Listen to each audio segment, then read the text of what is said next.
प्रेक्षक हो नमस्कार. मराठी ऑल अपडेट मध्ये आपल्या सगळ्यांचं मनपूर्वक स्वागत. या ठिकाणी ठेवा हे 21 दाणे, पैशांचा पाऊस पडेल. मित्रांनो, बऱ्याचदा आपण खूप कष्ट करत असतो, मात्र आपल्या मार्गामध्ये यश येत नसतं किंवा आपल्या मार्गातले अडथळे हे संपत नसतात. यशाच्या अगदी जवळ असतो, मात्र सतत काही ना काही अडचणी या कायम घेराव घालत असतात. तर अशा वेळी करायचा उपाय आज आपण आजच्या भागामध्ये पाहणार आहोत. व्हिडिओ पुढे पाहण्याआधी जर तुम्ही चॅनलला सबस्क्राईब केलं नसेल तर सर्वात आधी चॅनलला सबस्क्राईब करा. तर मित्रांनो, 21 दाणे जे आपल्याला ठेवायचे आहेत ते आहेत तांदळाचे दाणे.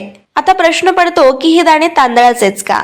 तर सगळ्यात महत्त्वाची गोष्ट म्हणजे शास्त्रामध्ये तांदळाला अक्षय्य मानलं गेलंय, अर्थात ज्याचा कधीही क्षय होत नाही ते. त्यामुळे जी भक्ती, जी भावना, जे द्योतक घेऊन तुम्ही काम करताय ते कायम अक्षय्य राहील याचं प्रतीक म्हणून तांदूळ.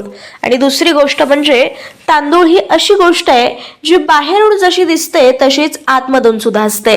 त्यामुळे दोन्ही बाजूनी तुम्ही कोणत्याही प्रकारचा दिखावा न करता अत्यंत शुद्ध सात्विक अंतःकरणानं जर तांदूळ वापरून हा उपाय केला तर याचे शुभ परिणाम पाहायला मिळतात. चला तर मग पाहूयात हे तांदळाचे 21 दाणे वापरून आपल्याला कोणता उपाय कशा पद्धतीने करायचा आहे ज्यामुळे आपल्या घरात आर्थिक भरभराट होईल.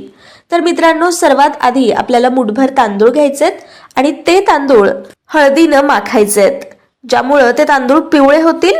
त्यानंतर ते पिवळे झालेले तांदूळ त्यामधील 21 दाणे तुम्हाला घ्यायचे आहेत. आता तांदळाचे हे 21 दाणे घेताना ते पूर्ण आपूट अर्थात पूर्ण असतील, कुठेही तुटके फुटके नसतील, खराब झालेले नसतील याची काळजी घ्या.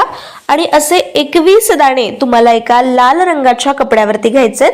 लाल रंगाच्या कपड्यावरती हे 21 दाणे घेतल्यानंतर त्याची पोटली बांधायची आहे, गाठ बांधायची आहे आणि गाठ मारून ही पोटली तुम्हाला देवघरात ठेवायची आहे. देवघरात तुम्ही संध्याकाळी किंवा सकाळी ही पोटली ठेवल्यानंतर 24 तास तुम्हाला ती त्या देवघरातच ठेवायची आहे. देवघरात ठेवल्यानंतर तिची पूजा तुम्हाला करायची आहे. सर्वात आधी पूजा करण्याआधी देवघरामध्ये माता लक्ष्मीचा फोटो तुमच्या देवघरात असला पाहिजे किंवा मूर्ती असली तरीही चालेल. तर ही पोटली माता लक्ष्मीच्या फोटो समोर किंवा मूर्ती समोर देवघरात ठेवायची आहे. मनोभावे हळदी कुंकू समर्पित करून एक फूल वाहून तिची पूजा करायची आहे आणि त्यानंतर 24 तास ती पोटली देवघरात ठेवायची आहे. आणि त्यानंतर ती पोटली तुम्हाला तुमच्या पर्समध्ये ठेवायची आहे. 21 दाण्यांची पोटली लाल रंगाची अतिशय छोटी होते, ती तुम्ही तुमच्या पर्समध्ये, जेंट्स असाल तर पाकिटामध्ये ठेवू शकता. हा उपाय निश्चित रूपानं तुमच्या घरात आर्थिक भरभराट येईल, सर्व समस्या मिटून पैसाच पैसा येईल. अशाच उपायांसाठी मराठी ऑल अपडेटला सबस्क्राईब करा.